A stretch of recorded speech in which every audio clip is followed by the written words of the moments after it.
Video coverage of IT Expo is brought to you by Content Boost, the content marketing specialists. Amplify your sales today.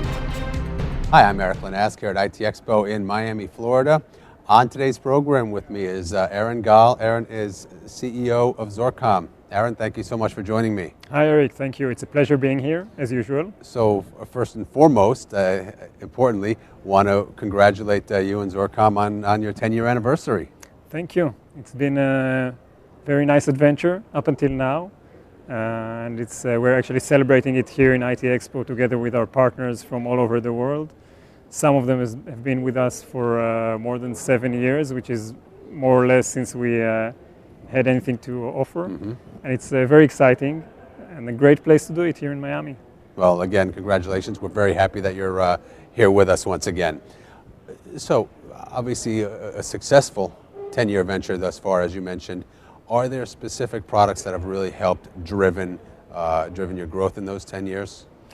Yeah, I'd say we're particularly strong in the 25 to 500 extension arena, but I think one of the things that helped create this success is that we have a very wide product line, very wide range, and we can cover from small office and up to enterprise or retails with hundreds of branches and things like that. So for our partners, it's a very, very nice one-stop shop to get all the telephony solutions they need. How has the market response to open source technology changed in the 10 years that Zorcom's been around? Okay, it changed completely. I mean, when we started off, it was, it hardly had any commercial value. I hope I don't insult anyone, but in 2004, it was very new. People were skeptical, and there was a lot of FUD going on. And then it started with small implementations, normally, small, I wouldn't even say enterprise, small businesses and the more adventurous IT guys and things like that. And today it's completely common, it's completely accepted. I mean, we see it on all types of organizations, government, banks, big enterprises. It's completely across the board. It's accepted 100%. It's not, I think it's not something people fear from anymore. It's something people realize that it's maybe another type of doing thing, another way of doing things, but in most aspects, I think today it's more appreciated than feared, let's say. Mm-hmm. I think one of the other trends that has truly become appreciated by end users, at least, is their ability to work in mobile environments. Obviously, mobility, a huge factor in business communications. How has the trend towards mobility impacted Zorcom? Right, mobility and cross-platform and all that, this is the trend, this is where things are going, and the fact that our systems are based on open source are normally not of that much interest to the customers, but they want the flexibility that we can provide being based on that. I mean, we can do things that are very difficult or impossible to do in proprietary systems, and that's due to the strength of Asterisk and the open source technologies that we use. And part of it is the ability to work with various SIP clients, like on cell phones or whatever platform you work on. And we're going to have some more interesting things in this direction in the future, but we'll talk about it next time.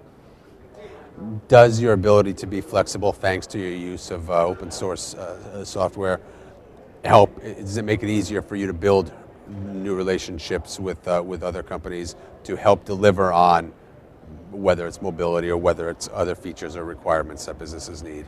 I think today open source is not the main issue. In the beginning, as you said, it was a main issue in both ways. Today people are looking at the system, they're not intimidated by the fact that it's open source, and it's not normally the reason they will get it. They'll get it because it's a good system, the price is good, the relationship is good, the service is good. They know they can rely on the company that provides it, and that's the reason they'll get the system from you rather than anyone else, not necessarily the fact that licensing on the code is this or that way. Geographically, are you seeing a difference in terms of where you're seeing more success and what you're asked for by your customers in different locations? Yeah, demands are different in different locations. The demands in Latin America are not the same in the US. Not all Latin American countries have the same demands as well. Markets are different. And again, the ability to be flexible here is very, very important, and to provide the right level of, for example, redundancy or service levels or things like that, which also translate to price, and to fit the right solution to the right partner. This is something we can do, and we do well in various different countries. Where is the Latin America? How would you categorize Latin America in terms of general VoIP adoption? I think in general, in Latin America is not one piece, but it's made up of very different countries. But in general, Latin America has a very high adoption rate. What stops it is infrastructure. But from the, let's say, the mentality or the state of mind of people is very open for this type of technology. They are not as conservative maybe as in other places. And we have some very, very good partners there. We had some very successful events in Latin America this year with our partners. And we're also working all the time to develop not only the markets but also the products. We came out with a plug-and-play solution, or actually we integrated plug-and-play solutions into Asterisk and also together with Digium, of course. This is something we've been pushing for a few years, and this is also a very important factor if we talked about open source, something that was missing in open source telephony, to make it a real plug-and-play system. As you know, our telephony interfaces are USB based, so It allows us to create very high density analog or hybrid systems, which is very good when you want to support existing infrastructure together with voice over IP in a very transparent way to the user. And the plug-and-play capabilities were really important. The ability to remove an interface, to add an interface, and do all that without creating any problem in the system is very important to the customer. It's something we've added now. It's part of Asterisk 12 and our complete PBX version 4, which is launched now. And this takes Asterisk and us one step forward. Will an event like the World Cup coming up in Brazil help drive voice over IP adoption in Brazil and in Latin America in general? And then consequently, if that does, how will that impact a company like Zorcom? I hope it does, and I hope we'll get very big, very good business from it.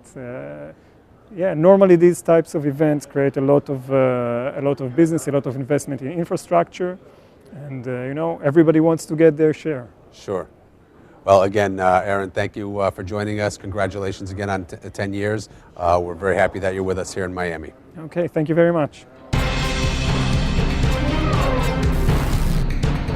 Video coverage of IT Expo is brought to you by Content Boost, the content marketing specialists. Amplify your sales today.